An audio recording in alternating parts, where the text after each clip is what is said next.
I wanna go up, up, up. I don't want weekends. I don't like new trends. I don't need things that...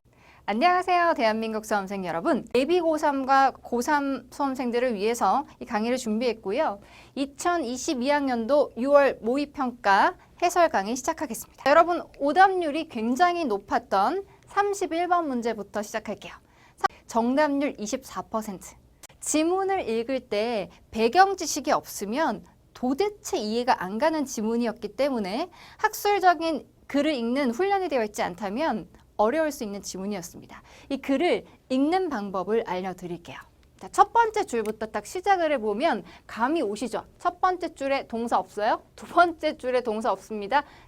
아, 여기 있네요. 동사가. 당황할 필요가 있습니까, 여러분? 이 정도 주어의 길이는 결코 당황할 만한 주어의 길이가 아닙니다. 자, 보시면 지금 등위 접속사 and가 있죠?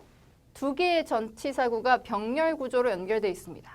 자, 그럼 두 개의 전치사구는 이렇게 앞에 있는 주어인 growth를 꾸며주는 구조로 쓰였네요. 그러면 오브 전치사구 1번과 2번입니다. 1번과 2번의 성장은 도왔다라는 거죠. 자, 1번과 2번의 성장이 어떤 내용이 있는지 볼게요. 자, academic disciplines. 자, discipline도 굉장히 다양한 의미로 쓰입니다. 당황하지 말고 discipline이 이 문맥상 어떤 의미로 쓰였는지 보려면 academic과 연결되었다는 거죠. discipline은 학과목을 의미하는 단어로 자주 등장하는 단어거든요. 자, 학과목이에요. 그 다음에 서브가 붙어 있으면 접두와 서브는 하위 분야를 얘기하니까 하위 학과목. 학과목과 하위 학과목. 여기서 여러분이 만약에 discipline이라는 단어를 몰라서 파악을 못했다면 굉장히 친절하게 뒤에 such as, 뭐뭐와 같은 구체적인 예로 힌트를 얻을 수가 있었습니다. 자, 보시면 art history or paleontology. 예술 역사 또는 고생물학입니다. 고생물학은 각주 단어로 단어까지 친절하게 나와 있었는데 이 두 가지 학문의 특징이 뭡니까? 읽자마자 학술적인 글을 읽는 훈련이 된 수험생이라면 바로 나와야 돼요, 사실. 두 가지 과목의 공통점은 고대를 연구하는 과목이죠.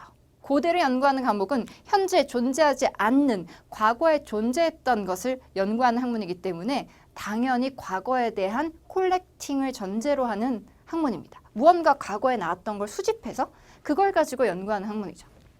그러니까 미술 역사 또는 고생물학과 같은 학과목 그리고 하위 학과목의 발전 그리고 두 번째 오브 전치사구로 가볼게요. particular figure, 특정한 인물. 자, figure도 문맥상 다양한 의미로 쓰일 수가 있는데 친절하게 그 뒤에 such as로 힌트가 나와 있습니다. The art critic, 예술 비평가. 예술 비평가는 직업 이름이잖아요. 그러니까 figure는 인물이란 뜻입니다. 예술 비평가와 같은 특정 인물의 발전은 자, 학과적인 내용을 파악하자마자 우리가 단번에 이해할 수 있어야 되는 게 뭔지 아십니까? 여기서 학과목의 발전과 관련 분야의 인물의 발전이 무엇을 도왔는지를 나타내고 있습니다. helped produce, 만들어낸다. principles and practices, 원리와 관행들을 만들어낸다. 네, 학문을 연구하다 보니 학문과 관련된 사람과 그 자체의 발전이 어떠한 새로운 원리와 원칙을 만들어내었다는 거죠. 그 다음 이어서 보시면 for selecting and organizing, 선택하고 조직화하는 것입니다. What was worthy of keeping? Be worthy of, 뭐뭐할 가치가 있는 이라는 뜻이고 여기서 keeping에 주목해 볼 필요가 있습니다. 보관할 가치가 있는 것을 선택하고 조직하는 것. 두 번째 줄에 나와 있는 art history, paleontology 하고 연결되어 있는 개념이죠. 네, 과거를 연구하기 위해서 과거의 물건을 수집하고 그리고 선택하고 조직할 필요가 있는 겁니다. 그것도 보관할 가치가 있는 것으로. Though it remained a struggle. 비록 그것은 힘든 일로 남아있지만. 자, 첫 번째에서 우리가 얻을 수 있는 정보는 과거를 연구할 때 있어서는 물건을 무언가를 수집, 키핑하는 게 필요했구나. 이런 것을 많이 하다 보니 이런 거에 대한 원칙과 관행까지 생겼구나. 이 정도 정보를 정리하고 그 다음 문장으로 넘어가셨으면 돼요. Moreover, 게다가 as museums and universities, 박물관과 university를 연결시키고 있는데요. 여기서 사실 첫 번째 문장을 정확하게 이해했다면 museum의 의미를 바로 파악할 수가 있습니다. 네, 과거를 연구할 때 물건을 보관한다고 했죠. 물건을 보관하고 전시하면서 보여주는 곳이 박물관입니다. 특히 고대의 유물들은 박물관에 소장이 됩니다. 그런데요, 이 박물관과 대학이 drew farther apart, 훨씬 더 멀어졌다. 학문을 연구하는 연구기관과 박물관의 거리가 멀어졌다는 겁니다. 굉장히 좀 간접적인 표현이 될 수 있는데 이게 과연 어떤 의미로 쓰였을까? Toward the end of the 19th century, 19세기 말년으로 가면서 and 그리고 as the idea of object, 물체라는 아이디어인데 어떤 물체라는 아이디어냐면 as a highly valued, 높이 가치 있게 평가되는 route, 길로서의 무엇은 어떤 길입니까? To knowing the world, 세상을 아는 데 있어서 세상을 아는 데 있어서 매우 가치 있게 여겨지는 길로서의 물체라는 아이디어는 여기서 object가 바로 여기 첫 번째 문장에 나왔던 keeping했던 물체를 받고 있는 거죠. 그런 아이디어가 went into decline, go into decline, 쇠퇴하다는 뜻이죠. 여기서 우리가 해석을 함과 동시에 파악할 수 있는 건 뭐냐? 뮤지엄하고 유니버시티의 거리가 멀어졌다? 물건을 컬렉팅, 키핑하는 것에 학문적 가치가 떨어졌다. 쇠퇴하게 되었다라는 의미입니다. 근데 우리 수험생들이 이렇게 비유적이고 상징적인 표현들을 읽고 이해하지 못하는 경우가 많은데 학술적인 지문을 읽는 습관이 되지 않아서 그렇습니다. 유명 인사가 되고 나면 항상 표절 시비에 걸리는 게 뭐죠? 바로 논문 표절입니다. 대학교에 들어가서 어려운 책으로 공부하고 관련 리포트를 쓸 때조차 다른 사람의 글을 인용할 때는 각주 처리를 해야 되고 본인만의 표현으로 표현해야 되는데 본인만의 표현으로 표현하기 가장 좋은 게 비유적이고 상징적인 표현이거든요. 그래서 학술적인 글은 이런 좀 여러분이 느끼기에는 아직 익숙하지 않고 어려운 표현들이 되게 많아요. 근데 이런 지문을 계속 읽는 습관을 들이면 어느 순간부터 눈에 보이기 시작할 겁니다. 그건 제가 약속드릴 수가 있어요. 저도 그런 과정을 거쳤기 때문에. 자, 그 다음에 보시면 컬렉팅이 나와 있습니다. 이 컬렉팅을 보면서 위에 나와 있던 keeping이랑 같은 말이라는 걸 알 수가 있겠죠. 컬렉팅은 began to lose its status. 자, status, 신분, 지위, 위상을 잃기 시작했습니다. 네, 박물관이 유니버시티와 거리가 멀어졌다고 했잖아요. 그게 너무 비유적인 설명이니까 여기서부터 구체적으로 얘기하고 있어요. 물건을 수집하는 것은 무엇으로서의 지위를 잃게 된 거냐면 as a worthy, 가치 있는 intellectual pursuit, 지적인 일로서, 즉 학문적인 일로서의 가치를 잃게 되었다. Especially in the sciences, 특히 과학에 있어서.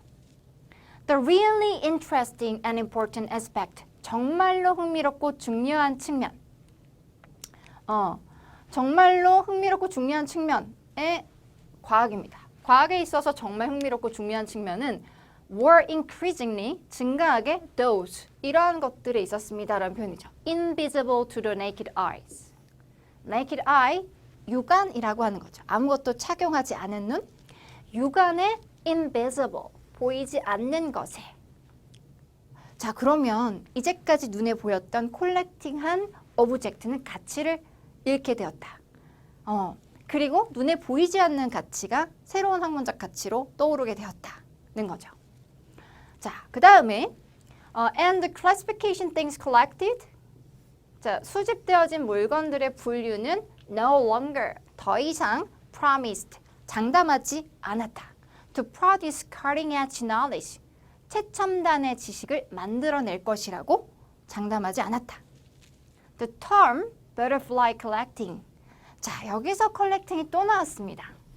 이번 한 지문 이내에 collecting이 맨 처음에는 keeping으로 그 다음에 collecting으로 또다시 등장하고 여기에 빈칸, 블랭크 처리가 돼 있다면 그 위에 힌트가 깔려 있다는 거죠. 자, 그럼 butterfly collecting, 나비 채집이라는 term, 용어는 could come to be used with 다음과 사용될 수 있게 되었다. adjective, 형용사죠. mere, 형용사 mere와 함께 사용될 수 있게 되었다. mere는 한낱, 단지, 뭔가 하찮은 것을 나타내는 형용사입니다. 자, 그 다음에 to indicate, 나타내기 위해서인데 a pursuit of a blank academic status. 여기 스테이터스 보시면 아까 전에 스테이터스 읽었던 기억을 하셨어야죠. 학문적인 위상. 근데 형용사 자리야. 이거 명사잖아요. 그쵸? 빈칸한 학문적인 위상의 추구를 나타내기 위해서 리얼한 형용사와 함께 쓰이게 됐다. 자, 그러면 여기서 문장을 제대로 이해하셨다면 collecting은 mere라는 수식어가 붙는다는 얘기예요. mere butterfly collecting. 한낱, 나비 채집. 그러면 학문적인 위상으로서의 위치를 읽기 시작했다는 게 앞쪽에 나와 있었는데 형용사로서는 뭐가 들어가야 되겠습니까? 이 mere에 해당하는 말, 별거 아니다라는 말이 이 자리에 들어가야 되겠죠. 그러니까 하찮은 학문적 위상으로서의 추구를 나타낸다는 겁니다. 아까 지문에서는 스테이터스를 잃게 되었다. 그럼 이미 잃은 상태를 나타내는 말이 여기 들어가야겠죠. 긍정 표현이니까 빈칸한 학문적 위상의 추구를 나타내기 위해서 mere를 썼다면 mere와 같은 말이 형용사 형태로 들어가야 된다. 는 걸 알 수가 있어요. 굉장히 이게 시그널이죠. mere가. 앞에도 근거가 있었지만 여기 명확하게 나와 있었거든요. 여러분이 이렇게 시그널을 찾고 백그라운드 knowledge를 활용해서 학술적인 글을 읽는 훈련이 되었다면 사실 이것은 해석을 떠나서 읽으면서 바로 이해하면서 답을 골라낼 수 있는 지문이었어요. 우리 교수님들이 너무 지나치게 어려운 문제를 출제하신 게 아니고 다만 여러분이 이런 지문을 읽는 훈련이 되지 않았을 뿐이었습니다. 자, 객관식 보기를 볼게요. 자, 그런 의미를 생각하고 골라보면 찾을 수가 있죠. 1번 competitive, 경쟁적인. 2번 참신한, 3번 부차적인. secondary는 2차적인, 부차적인 이란 뜻입니다. 국어적으로 부차적이다. 이건 무슨 뜻입니까? 중요하지 않은 거죠. 메인이 아닌 걸 나타낼 때 쓰는 말이잖아요. 하찮은과 같은 말로 동의 표현으로 바꿔 쓸 수 있겠네. 자, 그 다음에 4번은 신뢰할 수 있는, 5번은 무조건, 조건이 없는. 상관이 없죠? 그럼 명확하게 3번으로 딱 떨어지는 답이 딱 정해져 있는 답정너 문제였습니다. 정답률이 24%였다. 그것은 이제까지 아마도 그 틀린 우리 수험생들은 학습 방법이 잘못되어 있지 않았을까. 이런 학술적인 지문에 대한 훈련이 준비가 안 되어 있지 않았을까 하는 생각을 하면서 제가 앞으로 꾸준히 학술적인 지문의 분석 기법과 배경 지식을 활용하는 방법, 시그널을 찾아내는 방법을 여러분께 모두 낱낱이 밝히고 공개하도록 하겠습니다. 자, 오늘은 여기까지 하고요. 다음 시간에 또 만날게요. 안녕!